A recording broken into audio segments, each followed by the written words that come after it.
Alright, today we're going to take a look at adding a table into our web page. There's many reasons for adding tables. One of the ones I like the best are to put in images and text with those images so that if the window size changes, they'll stay together. If you just put images in and then you type text underneath it, as people change window sizes, sometimes the text will move. It doesn't stay the way you want to, but with a table you can organize that a little bit more. So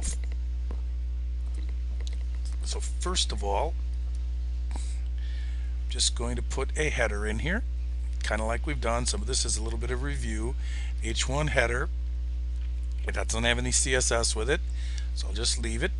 I'm going to center it, and I will remind us how to do font colors. Oops, sorry about that.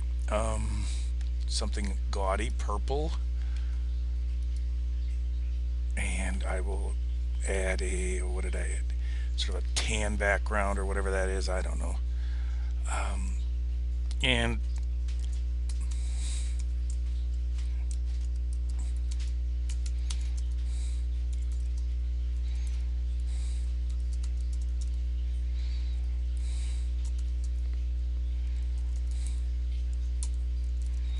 okay, this is an example of table with images. Now, first of all,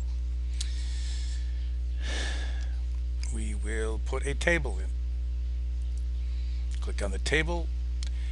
You can do quickly and drag it around. I prefer precisely. I'm going to make 4 rows and 2 columns. It's going to be 100% of the window, so as the window changes, so does it. Sometimes this will have number in a border because I want to just display this table kind of invisibly. I will put 0 borders down, so there is no border. The cells, you can horizontal align, vertical align,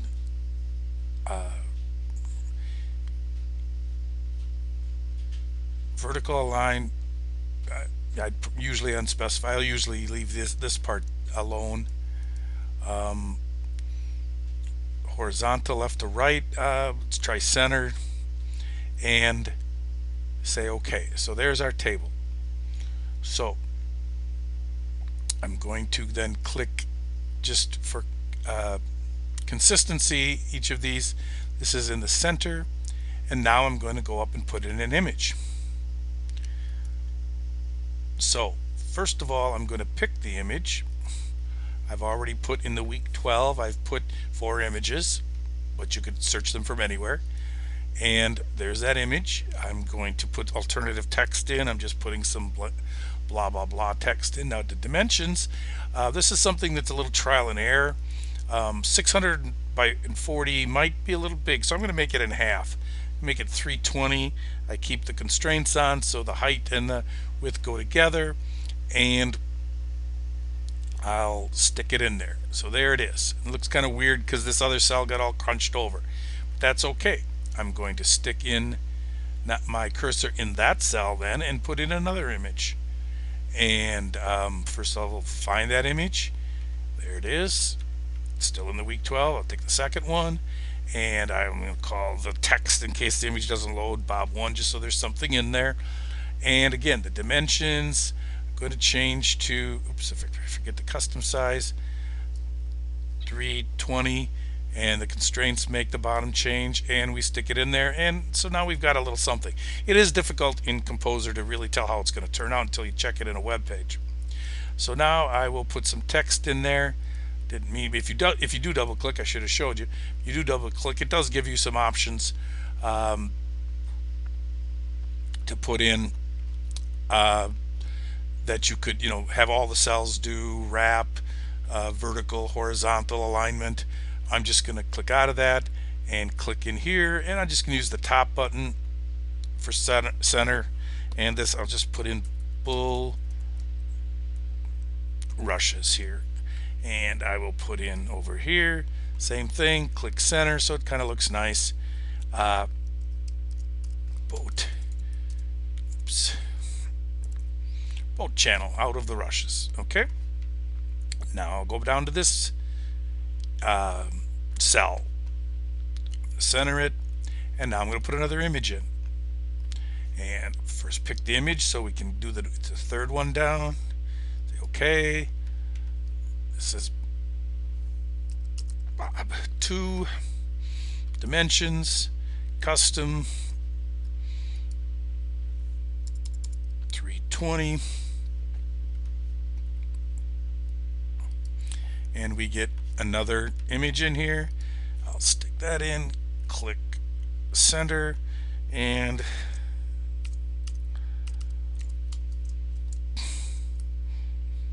lily pads. Okay, and finally then let's click into here, and forgot what I was doing. Image, location, the last one,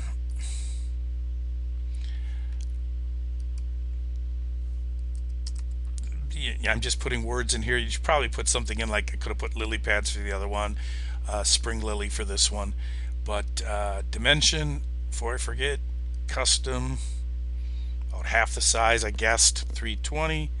See if it works out okay. Stick it in there, and this is a, I don't know if this is actually the correct name for it. I remember looking it up once, but it's a pretty flower that comes out in spring. Okay, now I'm going to click over here on the side of the table, and so I can get my cursor down here. I'm going to center that cursor, and I'm just going to say that this is a H3.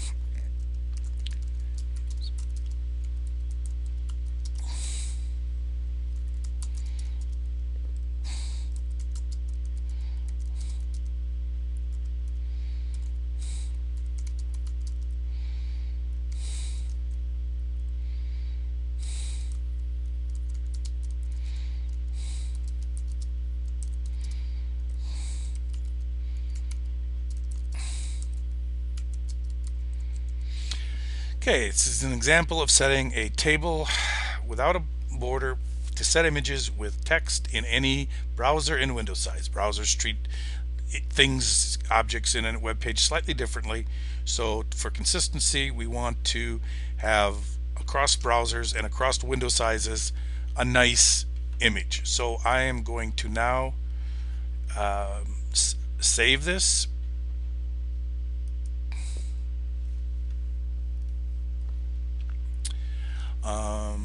Page title, let's say tables example. Okay, and then I'm going to change this to index.html because I think that's a better consistency, consistent use of a first page. So I'll save it, and now I will go to Safari, open a file, and down here is week 12 and the index.html, and we'll see how it turned out. Move it in to the frame here nicely, and it kind of came out pretty nice. You can see now as I change it, it pretty much stays the way it is. I'm not real in love with these things being over on the right. That's not exact, so we can go back and see what we did here. Should be centered.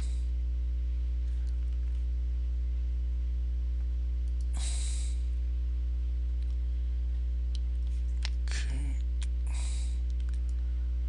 Maybe those cells weren't, those pictures weren't centered in the cells.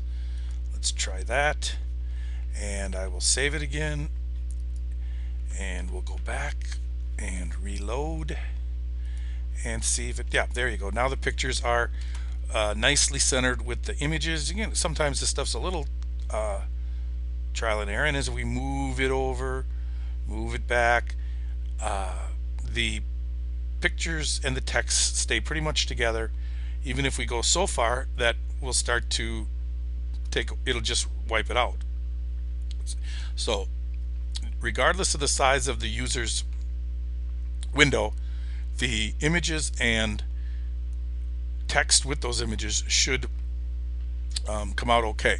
Also, this is a nice example of, again, no border, so you don't know why they're all aligning so nicely. They just do.